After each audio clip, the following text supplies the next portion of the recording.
هنعمل النهاردة أسرع مكرونة بشاميل هتاكلوها. ندخل في الوصفة على طول، مطولش عليكم. السلام عليكم ورحمة الله وبركاته. هنجيب حلة ونحط فيها مية ونحطها على البوتاجاز، وهننزل بالملح. طبعا الملح حسب الكمية اللي انتوا هتعملوها، ونقطتين زيت. تاني حاجة هعمل الفراخ. هجيب طاسة هنزل فيها بزيت وبصل. كنت متبلة بانيه مقطعه هضيفه. طبعا بتعمليها حسب ما انت عايزة، بانيه او لحمة مفرومة، فانا بفضل اعملها بالفراخ. بعد كده هقلب كويس. هاجي للمكرونه، هضيف المكرونه وهقلبها كويس. طبعا المكرونه اول ما بتبتدي تستوي بنطفي عليها.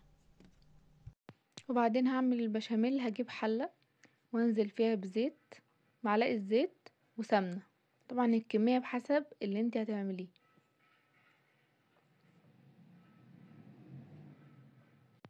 وبعدين هضيف ليها خلطه البشاميل وهقلب كويس لغايه ما القوام يتقل معانا، وهضيف ليها مكعب مرقه.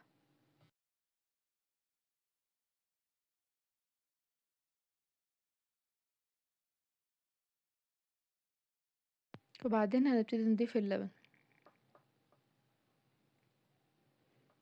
انا بحب ازود البشاميل عشان بحب البشاميل يبقى كتير. وهقلب كويس لغاية ما القوام يتقل معانا.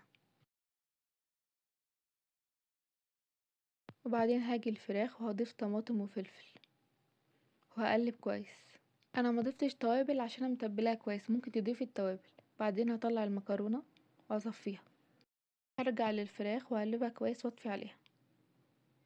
طبعا هنفضل نقلب كويس. البشاميل زي ما انتوا شايفين تقل معانا ازاي. هنجيب الصينية اللي هنعمل فيها واحط بشاميل من تحت زي طبقة رقيقة. وبعدين هجيب المكرونة وهنزل فيها بنص البشاميل وهقلب كويس، وهنزل فيها كمان بنص الفراخ وهقلب كويس.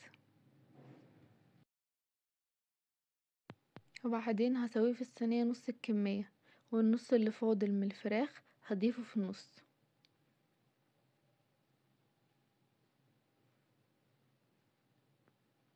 وهحط النص التاني. بعدين باقي البشاميل كله وهحطه في الفرن. عندك جبنة موتزاريلا، جبنة رومي، بتضيفيها على الوش. وبعدين بنطلعها وبنقدمها. اسهل مكرونة ممكن تعمليها، جربوها هتعجبكم جدا.